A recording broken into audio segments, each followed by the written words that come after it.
Change of Heart by John Snellings, from the 14th Palm Book of Horror Stories selected by Herbert Van Thal. Narrated by Chris Harvey.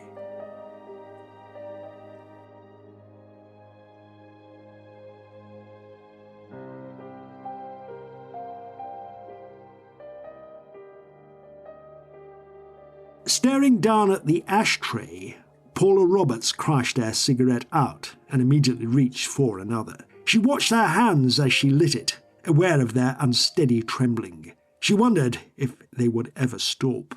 Slowly she lowered them to the table, then gazed up at her husband.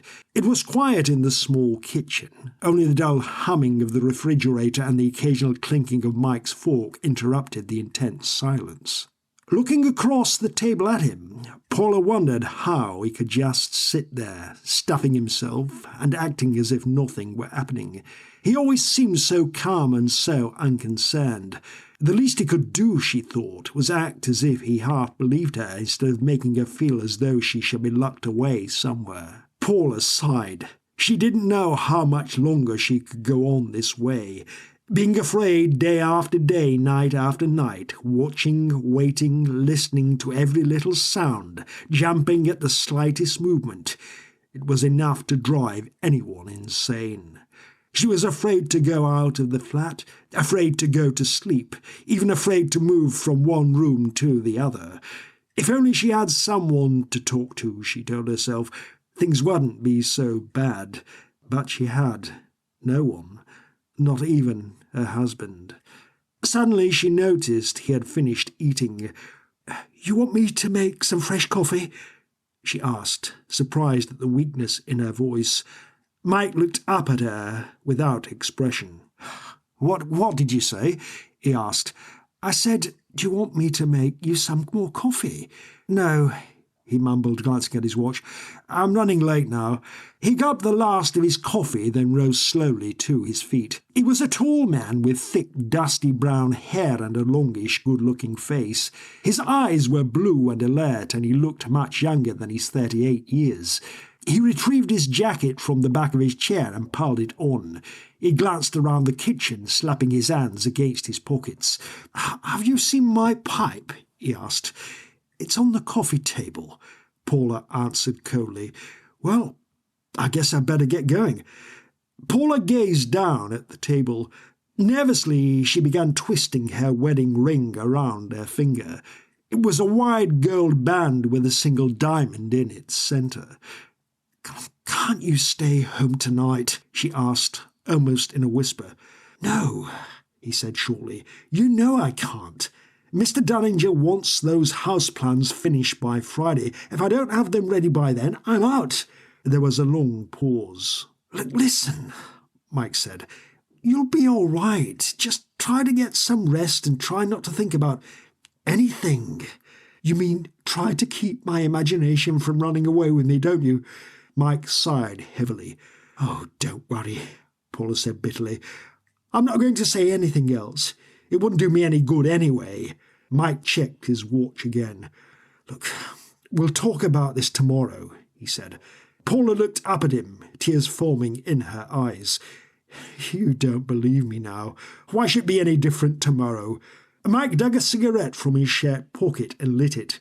He drew the smoke deep into his lungs and tried to control the anger building up inside him. "Look, Paula," he tried to speak calmly, "I'm getting sick and tired of all this, you know. You've been moping around here for 3 weeks now like some brainless zombie.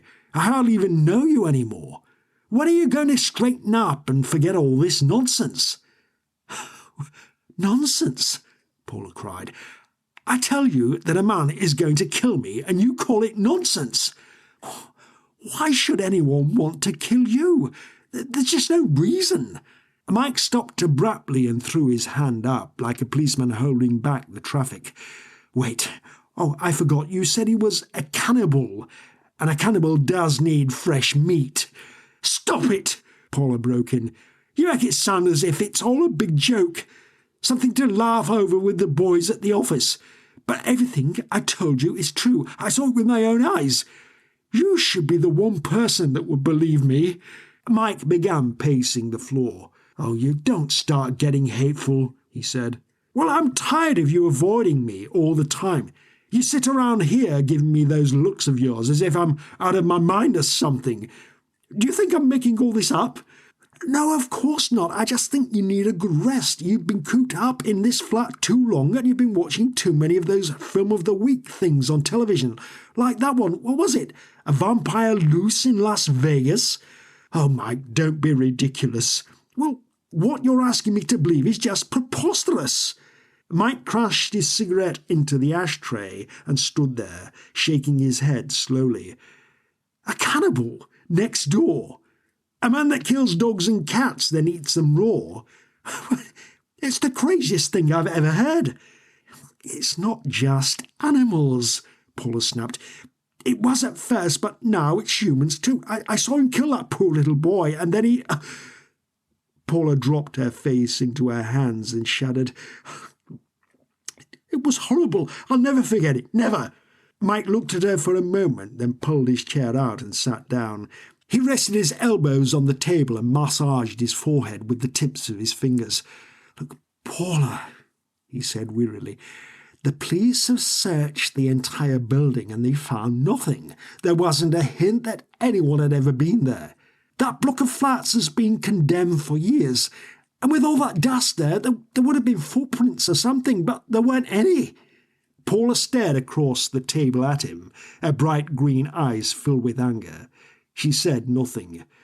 "And about this boy you keep talking about," Mike continued, "the police have no reports of any boy missing in the neighbourhood or even close by, and they don't think there'll be one either. Don't you see, darling? Nothing you said checks out. There's nothing to back up your story." Paula bit her lower lip. She closed her eyes tightly, trying to squeeze back her tears. She tried to understand Mike's attitude, but she couldn't. She had never seen him so short-tempered before, or so distant. "Look, Paula," he said, "why don't you call Dr. Palmer tomorrow morning and make an appointment to—" "No!" Paula shouted. "I won't call him or anyone else. I don't need that kind of help. If you won't believe me, neither will anyone else, will they? And I won't be locked away like some wild animal." Mike shrugged and stood up. "Oh, have it your own way," he said. "I've got to go." Paula calmed herself long enough to light another cigarette. She looked up, gazing past him towards the window. Mike drew a deep breath and headed for the living room. "Wait," Paula said suddenly. Mike stopped and stood with his back to her. "What is it now?" Paula took a long breath, then turned to face him. "Would you go over there and check? Just once more, please." Her voice was a little calmer. Mike turned round slowly. "Paula, can't you get it through? Yeah, please, just once more. I won't ask you again, I promise."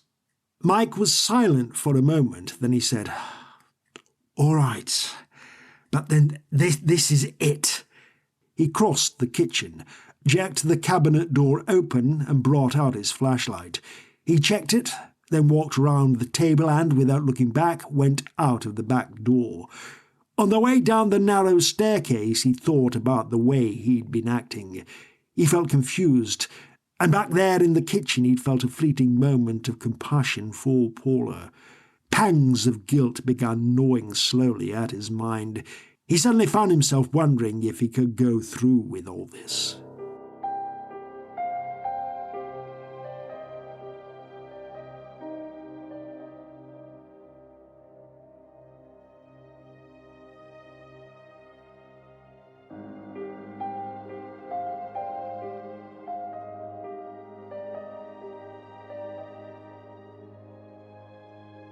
When he reached the foot of the stairs, he opened the door and stepped out into the alley.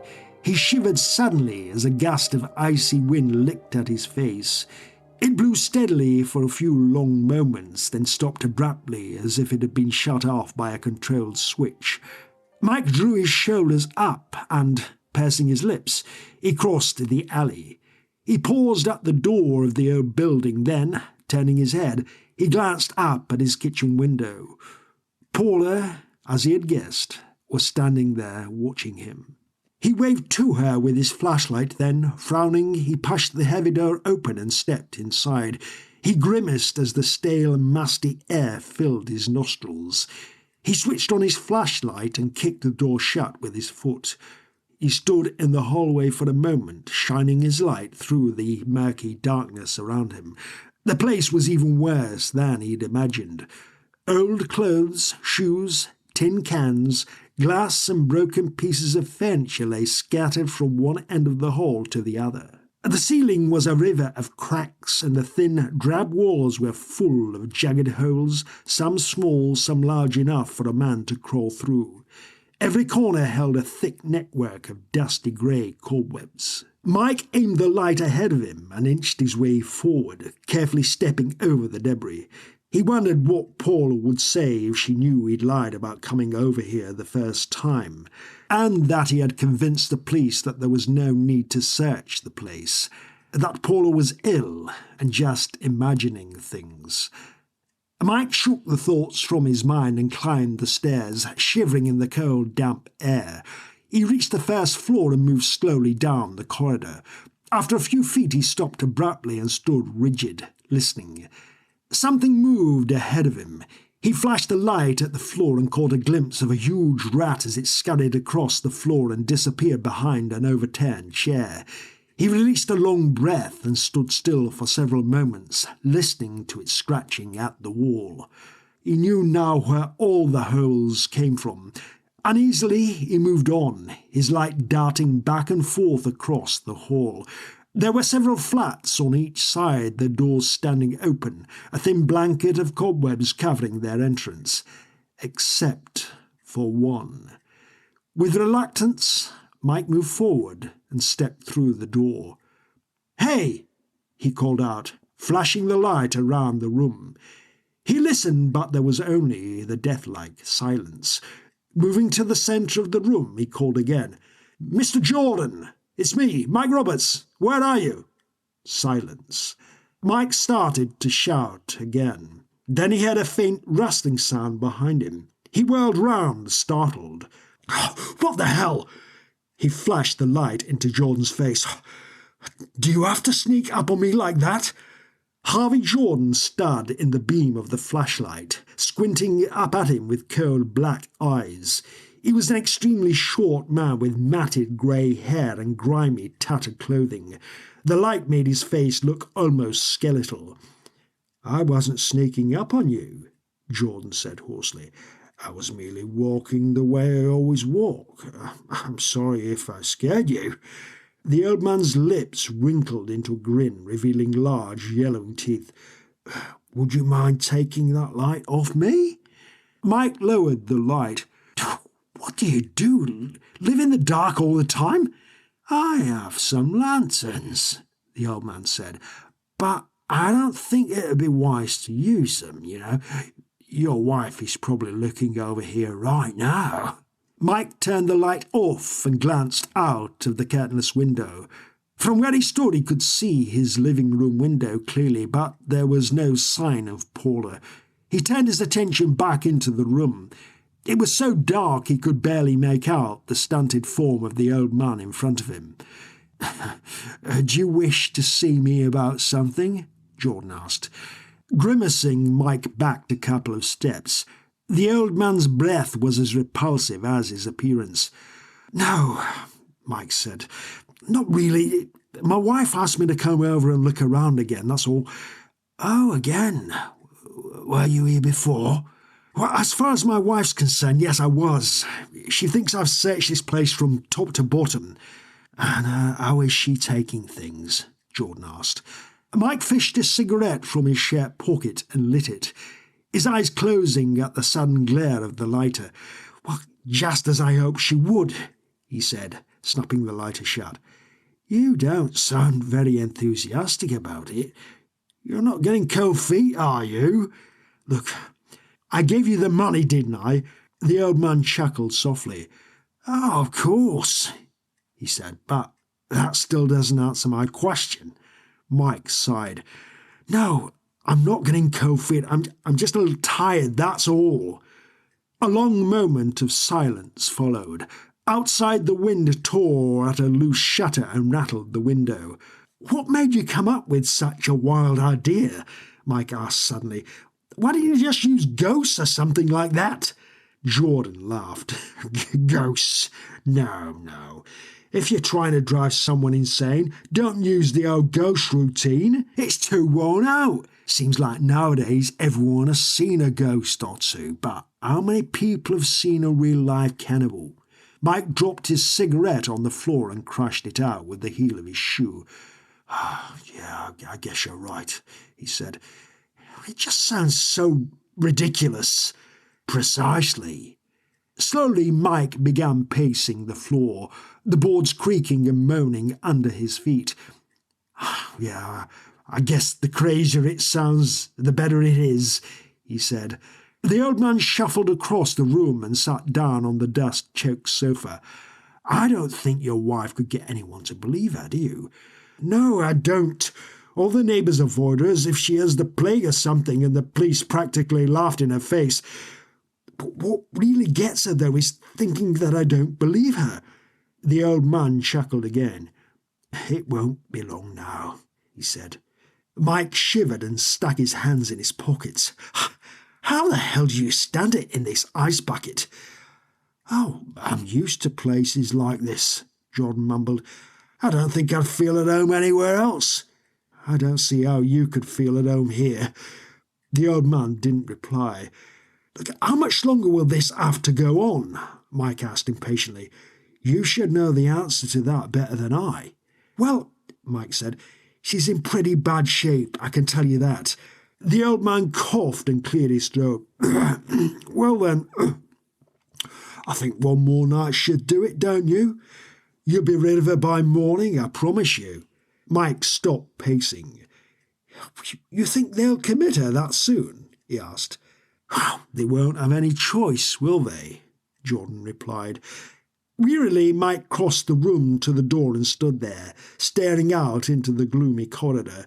He had expected things to be different as far as his feelings were concerned. He was sad and depressed when he should be feeling happy and relieved.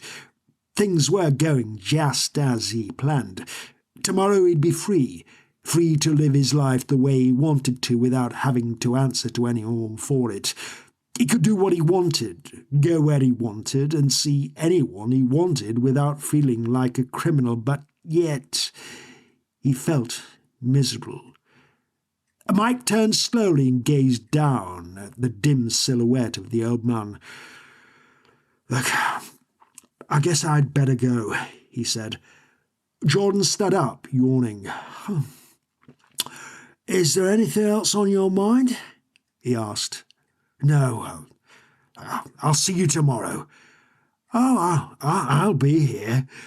Mike pulled his flashlight from his back pocket and went slowly down the corridor, his feet numbed by the coldness. He moved down the stairs and stepped outside, the huge door slamming behind him. The air was sharp and cold, but it smelled good.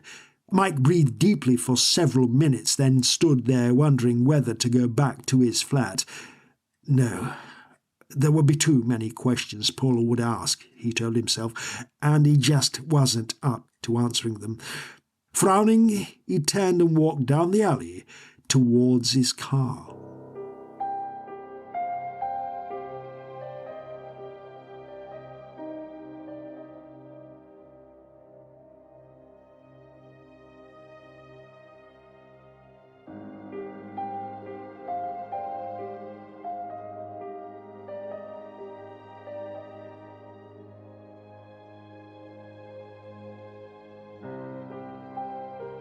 Mike made it to the office as fast as the traffic would allow.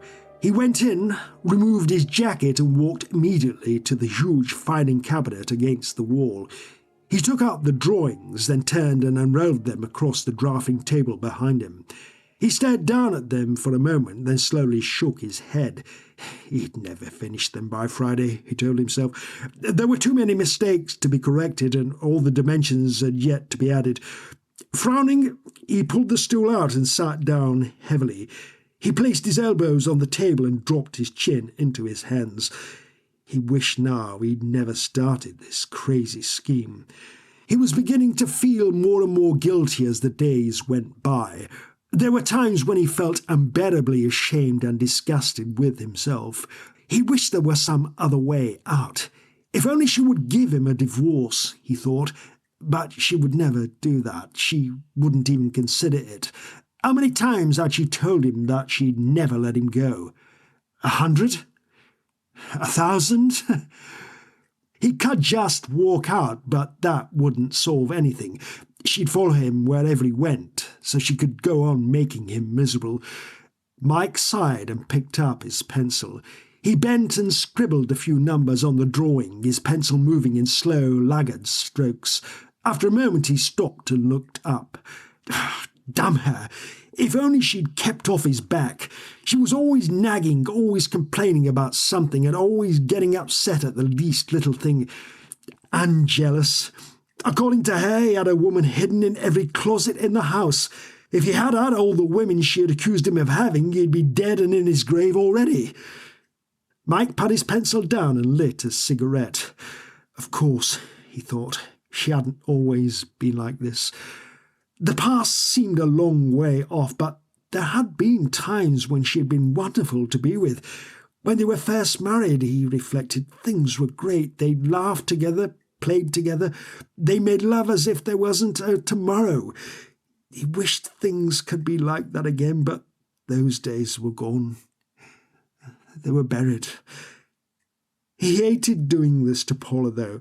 He hadn't expected to feel so damned awful about it. He had underestimated his feelings. He couldn't even stand looking at her any more. When he did, he visualized her cowering in a corner of a small room, just sitting there, staring at nothing with red, swollen eyes, her lips moving but emitting no words. He could just see her rocking back and forth, day after day, not knowing or caring about anything. Mike tried desperately to force her out of his mind, but the harder he tried, the more he thought about her, even thought of things that he'd long forgotten. He lifted his eyes and regarded the dark panelled walls of his office. Sadly, he remembered how Paula had helped him choose the colour and the type of wood. He glanced down at the deep, rich carpet. That, too, had been her idea. She knew what he liked better than he did. Mike forgot about his cigarette until it burned down to his fingers. He dropped it into the ashtray and lit up another. He was going to have to cut down, he told himself. This was the second packet today. Or was it the third? He shrugged and turned his attention back to the drawings. He picked up his pencil once again and tried to get back to work. He pressed too hard and the lead broke, tearing a long hole in the tracing paper. Mike cursed aloud and threw the pencil across the room. With a trembling hand, he brought his cigarette up and drew a long puff, then crushed it into the ashtray. If only he could concentrate, he told himself. If he could only get Paula off his mind. Suddenly he thought of something that he had never considered. Was it possible that he was still in love with her? Maybe that was the reason for his guilty feelings and the hate and contempt he'd built up for himself. Mike stood up and paced slowly across the room, mulling things over in his mind. Maybe he was the reason for Paula's behaviour. He hadn't been much of a husband to her. He was never home long enough. He'd been working at night for a long time now, and all the weekends were spent out of town. Even when he was home, Mike stopped pacing and stood at the window, staring out into the darkness. He felt sick and disgusted as he began thinking of things he should have considered long ago. He wondered how long it had been since he had told Paula that he loved her, or wanted her, or even needed her. She was still a very attractive woman, but how long had it been since he told her so? When was the last time he had held her and kissed her the way a husband should? It had been so long that Mike found himself wondering if he'd done those things at all. Wearily, he dug another cigarette from his shirt pocket and lit it. He gazed past the end of it and caught his reflection in the window. He saw a man that he no longer recognised as himself. It was the reflection of an overambitious man, so wrapped up in his work that he'd forgotten he had another kind of life. That is, he used to have another kind of life. Mike snapped his lighter shut and returned it to his pocket. He decided, suddenly, not to go through with it. Deep inside him, he knew he couldn't have done it. A part of him had always known. But he can't just call it off and leave it at that. He'd have to try and get Paula away from the flat for a while and try to make her forget that this had ever happened, if that was possible. He could never tell her the truth. He just had to try his best to make it up to her. Mike walked over to his desk and sat down. He crushed his cigarette out and sat there, pulling thoughtfully at his lower lip. He could take her to Florida, yeah, he told himself. She's always talked about going to Clearwater for a couple of weeks. Yes, that's exactly what she needs. Let's see now. He'd have to get rid of Jordan, which shouldn't be too much of a problem. He'd let him keep the money just to keep his mouth shut. He'd take the old bum back to the alley where he'd found him. Mike laughed. A cannibal? What a stupid idea. Trust an old drunkard to come up with something like that. Mike stood up and pulled on his jacket. If he was going to call it off, he thought, he'd better do it before Jordan started on her again. She couldn't take much more, that was for sure. Mike walked to the door, stopped, then looked back over his shoulder. He wouldn't be back. He knew that, and he wasn't sorry. Somehow he felt free. Like a man just released from prison. He felt relieved, as if a heavy burden had just been lifted from his shoulders. Smiling, he switched off the lights and opened the door, then walked out and closed it, forever, behind him.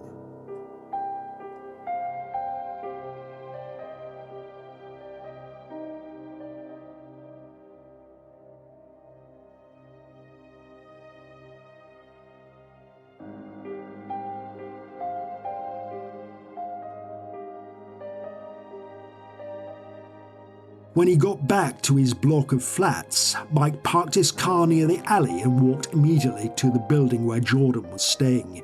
He pushed the door open and stopped abruptly, remembering he'd left his flashlight in the car. He thought for a moment, then, deciding not to go back for it, he drew a deep breath and stepped inside. He stretched his arm out and moved sideways until he touched the wall. With his fingertips slightly touching the wall to guide him, he walked carefully down the black corridor. Broken glass crunched under his feet, and once he felt something brush against his foot. Something alive. Mike shuddered as he thought of the huge rat he had seen earlier. He found the stairs and climbed them slowly, then went down the hall, counting the doors until he reached Jordan's room. He stepped through and called out to him. "Jordan!" He stood still, listening for the sounds of the old man's footsteps. Nothing. "Mr. Jordan!" he called again. "Look, I've got to talk to you." Mike held his breath and listened, but the room remained utterly silent. He held his arms out in front of him and moved slowly across the room. He banged his knee against a small table and almost fell. "Damn it!" he swore. "Look, Jordan, where the hell are you?" Suddenly it flashed into his mind. He remembered the last thing Jordan had said. "You'll be rid of her by morning. I promise you." Mike rushed out of the room and ran blindly down the hall. He took the stairs 2 and 3 at a time and stumbled wildly along the corridor until he reached the door. He jerked it open and dashed across the alley, sweat running cold down his back.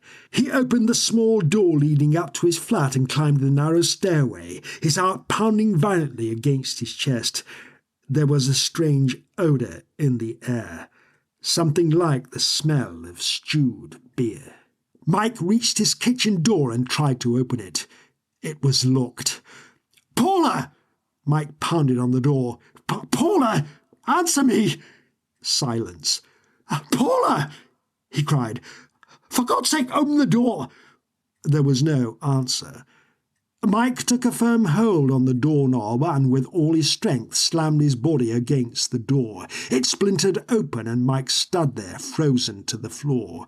His heart seemed to stop as his eyes took in the scene before him. There was blood everywhere, all over the sink, the floor, even the walls were splashed with it. Mike's mouth fell open and his eyes widened in horror as he gaped down at Harvey Jordan. The old man was sitting at the table behind a pile of bones, chewing grotesquely on a severed, half-cooked arm. A woman's arm. Mike didn't scream until the ring slid from its shriveled finger and dropped onto the table. It was a wide gold band with a single diamond in its center.